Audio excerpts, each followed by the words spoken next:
Danica's point of view. Naalala ko na naman ang dating nobyo na yun. Sa kanya nagsimula ang lahat kung bakit ko nagawang sumama sa taong hindi ko kilala. Nagpakalasing ako para sa isang napakawalang pusong lalaki. Pero ganun pa man, hindi ko rin sinisi sa kanya ang lahat. Ako yung nagpakalasing to the point na binigay ko ang sarili ko sa hindi ko kilala. May magandang kinahinatnan naman ang maling desisyong nagawa ko. At yun ay ang mga anak ko. Kahit anong mangyari, hindi ko sila hahayaang mawalay sa akin. 5 years ago bago ang gabing na ipagkaloob ko ang aking sarili sa lalaking yun, alalang-alala ko pa ang lahat. Hanggang ngayon, dala-dala ko pa rin sa puso ko ang sakit. Napakasama mo! Sampal ko sa walang puso kong kaibigang si Nancy. Tinuring kitang parang kapatid, pero ito ang igaganti mo sa akin. Ang agawin ng lalaking mahal ko. Sa lahat ng lalaking pwede mong lapitan, bakit si Carlos pa? Bakit Nancy? Kaibigan kita eh. Napapahikbi siya sa sama ng loob. Love, let me explain. Pagsusumamo ni Carlos. Please mahal, mahal na mahal kita. Nadala lang ako dahil ng kalasingan. Pero mahal na mahal kita, maniwala ka. Anong silbi ng pagmamahal mo? Kung ang dali sa iyong kalimutan ang lahat ng pinangako natin sa isa't isa. Manluloko ka, Carlos. Seriously? Nang dahil lang sa kaligayahan mo. Napatawa si Danica ng mapakla. Ang sakit-sakit ng puso niya. Alam mo na hindi ko pa kayang ibigay sa iyo yun dahil gusto ko malinis tayo kapag kinasal tayo. Tama lang palang naging desisyon ko dahil baka mas lalo ko lang pagsisihan ng lahat kung sakaling binigay ko ang sarili ko sa iyo kaagad. Lahat ng pagmamahal ko sa iyo, sinayang mo at kinalimutan mo lahat. At sa lahat ng babaeng pwede mong ipalit sa akin, bakit best friend ko pa? Tell me, Carlos, magaling ba siya? Nag-enjoy ka bang lalaki ka? Mga traidor kayo. At ito ang tatandaan nyo. Hindi ko kayo mapapatawad sa ginawa nyo sa akin panluloko. Let's cancel the wedding. We're over. Pinagpalit mo ang 2 taong relasyon natin dahil sa kanya. Dahil maganda siya? Ano, ganyan pala yung gusto mo? Palaban? Bibigay agad? Kung yun lang palang basihan ng pagmamahal mo, sorry, pero hindi kita kailangan. At ikaw namang ahas kong kaibigan, magsaya ka na dahil binibigay ko na ang boyfriend ko sa'yo. At mula ngayon, wag na kayong magpapakita sa akin. Naiiyak na saad ni Danica bago tinalikuran ng mga taong pinahalagahan niya ng sobra. Narito siya ngayon sa resto bar. Pagkatapos niyang maaktuhan ng boyfriend at best friend niya na magkasama sa kwarto. Pagkatapos ng confrontation, nakipag-break siya sa nobyo at kinansel na rin ang wedding na pinagplanuhan nila. Waiter! Tawag niya sa papalapit na waiter. Alak pa! Gusto ko yung pinakamatapang para makalimutan ko lang saglit ang nararamdaman ko ngayon. Hindi ko akalain na yung sorpresa ko para sa boyfriend ko dahil mansari namin. Pero ako palang masosorpresa. Ilang sandali pa'y nalasing agad si Danica dahil hindi naman siya sanay uminom. Kayong dalawa, magsama kayo. Hindi niya mapigilang mapahikbi dala ng kalasingan niya. Bigla na lang siyang humagulhol ng iyak. Mga manluloko kayo. Makakaganti rin ako sa inyo. Pero hindi pala ganoon kadali ang gumanti. Dahil hindi pa man siya nakakapag-umpisang gumanti, ay nag-backfire na sa kanya ang lahat. Dahil sa kalasingan, nagising na lang ang dalaga isang umaga na nasa estrangherong silid, may katabing lalaki sa kama.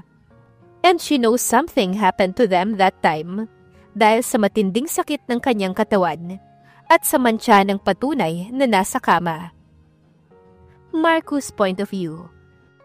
Mga babae nga naman kapag broken-hearted, naglalasing. Napapailing siya habang tinitignan ng babaeng lasing na malapit sa inuupuan niya. Henry, tawag niya sa waiter na nag-asikaso sa babae.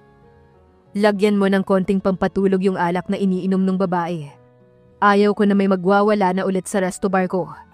After that dating gawi, pakiakyat sa kwarto ko. Yes, boss. Kapag nakatulog ha, Total, malabo nang makauwi yan. Pakiakyat na lang sa inuukop ako na kwarto. Huwag mong gawa ng masama yan Kilala kita, naiintindihan mo? Yes, boss. Sabay saludo pa nito sa kanya. Ako pa ba, boss? Gentleman to. Kayo na ang bahala dito. Kapag nagkaproblema, tawagan niyo ko agad. Nasa penthouse lang ako nagpapahinga. Sige, boss.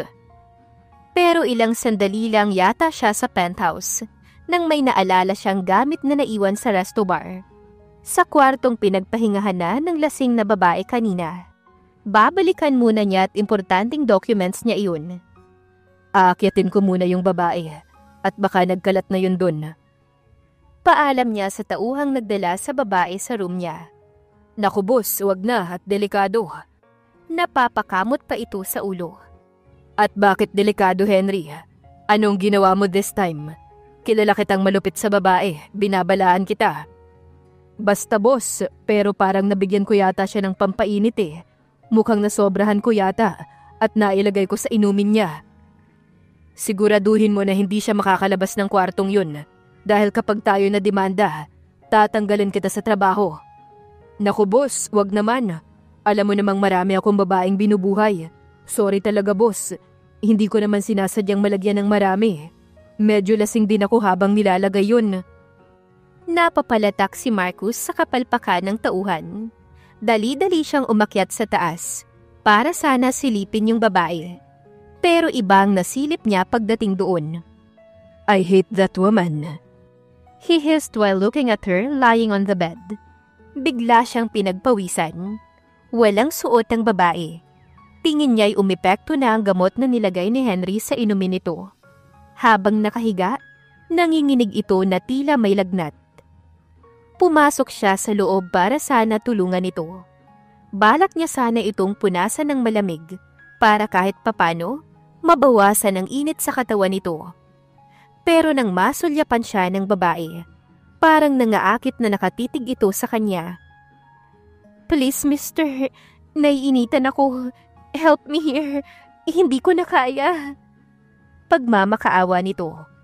Miss, let me help you to bring into the bathroom. Kailangan mong malamigan. Ramdam niyang tensyon sa katawan nito. Pati siya'y tila umiinit na rin ang katawan dahil sa itsura nito. Malalagot ka talaga, Henry. Mapapatalsik talaga kita nang wala sa oras. Aniya sa sarili. Please, mister. Cold shower won't help me. I need you. Giniginawa ko na hindi ko maintindihan. Alam ko kung ano ang kailangan ko, mister. Please, I need you. Just take me, please. Pagmamakaawa pa na saad ng dalaga. Miss, hindi mo alam ang sinasabi mo. Bukas pagising mo, alam ko na pagsisisihan mo to. At ayaw kong samantalahin ka dahil lasing ka. Hindi ko ugaling magsamantala ng babae. Lalo na sa ganitong kondisyon. Pagsisisihan nating pareho to kung hindi mo makontrol ang sarili mo. Halika na, makakatulong ang tubig para sa'yo para maibsan ang init na nararamdaman mo. Bigla namang umiyak ang babae. Pambihira talaga. Ito pa naman ang kahinaan niya kapag iniiyakan na siya. Pangit ba ako? Kaya ba ang bilis mo kong palitan, Carlos? Naku, naloko na. Hindi yata't broken-hearted pang babaeng to. Naiiling na saad ni Marcos sa sarili. Bakit? Sa lahat ng pwede mong ipalit sa akin, sa matali ko pang kaibigan, sana sinabi mo na lang ng mas maaga. Tatanggapin ko naman Pero yung mahuli ko pa kayo sa mismong mansari natin, sana tinapos mo na lang ako. Umiiyak na saad ng babae na tila nagdidiliryo. Miss, hindi ako ang boyfriend mo. Nandito ka sa resto bar ko. Gusto mo bang ihatid na kita sa inyo? Pero not this time. Kailangan mo nang mawala ang kalasingan mo at ang gamot na nainom mo. Paliwanag pa ni Marcos. Please, mister. Nakikiusap ako. Just take me. I don't care. Wala na rin naman yung taong pag-aalayan ko sana ng iniingatan ko. Kaya don't worry. Hindi ko to pagsisisihan bukas. Just take me. Please make me forget. Gusto kong kalimutan lahat. Just this time, gusto kong makalimutan lahat ng problema ko. What's your name, mister? Mapupunga yung mga mata ng babae na tanong sa kanya. Kainis, lalaki lang ako. Palay nang lumalapit, tatanggihan ko pa ba? Call me Marcos, babe. Marcos Sebastian. How about you? What's your name? May kasamang lambing na tanong niya sa dalaga, habang hinahaplos ng mga kamay niya ang pisngi nito. Kahit mukha itong lasing, nagawa pa rin itong sumagot sa kanya. Call me Danica. Danica Bautista. Malambing naman na saad ng dalaga. Nakapikit ang mga mata ni Danica habang mahigpit ang kapit nito sa mga braso niya. Hindi niya malaman pero nadala siya sa angking ganda ng dalaga. Namagneto siya sa mga mata nito na para bang sa oras na yun ay kailangan siya nito at hindi niya rin maintindihan ang sarili. Na hindi naman siya yung tipo ng lalaki na basta na lamang napapalapit sa babae. Pero dahil kay Danica, ay bigla na lamang nakuha ang puso niya. Hinalikan niya agad sa labi, na agad namang tinugon ng dalaga. At ilang sandali pa, ay malaya nilang dinama ang isa't isa. Masakit na masakit ang buong katawan ni Danica nang magising kinabukasan. Tulog na tulog pa rin ang lalaking pinagbigyan niya ng sarili. Kahit gaano pa siya kalasing kagabi, naaalala pa rin niya ang mga nangyari. Nagmamadali niyang pinulot ang mga nagkalat na mga damit sa sahig. Ngayon na wala ng bisa ang alak ay nahimasmasa na siya. Hindi siya makapaniwalang nagawa niyang ipagkaloob ang kanyang sarili sa isang estranghero. Tulog na tulog pa ang lalaki nang tuluyan niyang iniwan ang silid na yun. Parang isang masamang panaginip lamang ang lahat. Pagkaraan ng ilang linggo, nalaman na lang niyang buntis na siya. Kaya naman napilitan siyang umalis papuntang Cebu upang doon muna magtago. Ayaw sana niyang gawin, pero ayaw niyang mapahiya sa kanyang pamilya. Kilalang magagaling na negosyante ang kanyang ama at ina, at ayaw niya itong madamay sa kahihiyan. Dahil lang sa pagkakamaling nagawa niya. Pinanindigan niya ang pagkakamaling nagawa. Namuhay siyang mag-isa sa isang maliit na apartment sa Cebu. Kinaya niyang suportahan mag-isa ang kanyang sarili. Pero nagtitipid siya dahil sa pagbubuntis niya. Mahirap nung umpisa, pero mabilis lang naman siyang nakapag-adjust. Mabait naman ang kanyang mga kapitbahay. Lagi siyang tinutulungan ng mga ito. Naalala pa niya nung manganganak na siya. Tulong-tulong ang mga kapitbahay niya para dalhin siya sa ospital. Malaki ang kanyang pasasalamat sa mga ito dahil kahit hindi niya masyadong kilala at close, daig pa siyang ituring kung isang pamilya. Pagkaraan ng 3 taon, 2 taon na ang kambal niyang sina Liam at Lindy. Naisipan niyang maghanap ng mag-aalaga para makapag-apply na siya ng trabaho. Natanggap naman siya sa office na ina-applyan niya. Pinagbuti niya ang kanyang trabaho, dahilan para mabilis siyang ma-promote. Pero isang araw ay nagpatawag ng meeting ang manager, at nalaman niya na darating ang mga kasosyo nito galing pang Maynila. Hindi niya akalain na mga magulang pala niya ang mga kasosyo nito. Tandang-tanda niya pa kung paano nagwala ang kanyang mommy, nang malaman na doon pala siya nagtatrabaho. Halos mawalan ito ng malay, nang malaman ang kaisa-isa nilang anak ay may 2 ng anak at kambal pa. Kitang-kita niya sa mukha ng mga magulang niya kung gaano sila nasaktan at nagdamdam. Pero ang magulang ay magulang pa rin. Pinatawad siya tinanggap ng mga ito. Sinabi niya na hindi niya alam kung nasaan ang tatay ng mga anak niya at hindi na siya pinilit pa ng mga ito. Ayaw niyang ipaalam kung paano nabuo ang kambal. Ayaw niyang dagdagan pa ang sama ng loob na naramdaman ng mga magulang sa kanya. Kaya ngayong parating na ang mga ito, kailangan niyang paghandaan ang muli nilang pagkikita. Nangako siyang babawi siya sa kanyang ama at ina. Mag-6 na taon na ngayon ang kambal, kaya kailangan dahan-dahan na niyang paghandaan kung paano ipapaliwanag sa mga ito ang tungkol sa kanilang ama na hindi pa nila nakikilala. Kung nasaan na ba ang kanilang ama? Nasa Cebu Pacific International Airport si Danica. habang hinihintay niya ang pagdating ng kanyang mga magulang at kasama niya ang kambal. Hindi niya mapigilang kabahan, para bang mayroong hindi magandang mangyayari. Ninenerbiyos siya at nilalamig. Nasa na kaya sila? Nandito na dapat sila sa ganitong oras. Kanina pa lumapag ang eroplano na dapat ay sinakyan nila, pero wala pa ring lumabas ng mga magulang ko sa arrival area. Mom! Tawag ni Lindy sa kanya. Bakit po ang tagal nila grandpa at grandma? Lindy, wait lang natin sila ha. Baka nasa loob pa, parating na yun. Pero dumating na lang ang maghapon, walang dumating kahit isa sa mga ito.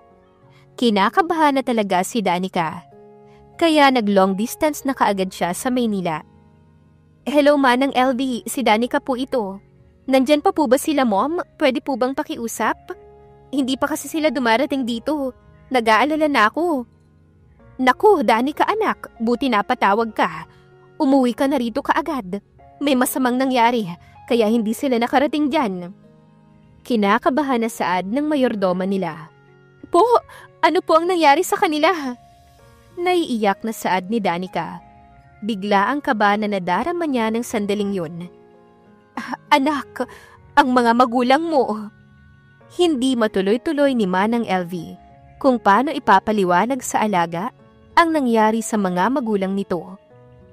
Kasi anak, ang mga magulang mo, na-aksidente sila iha.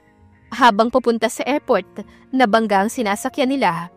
Dead on the spot ang mga magulang mo, kasama si Mang Oscar. Please, umuwi ka na.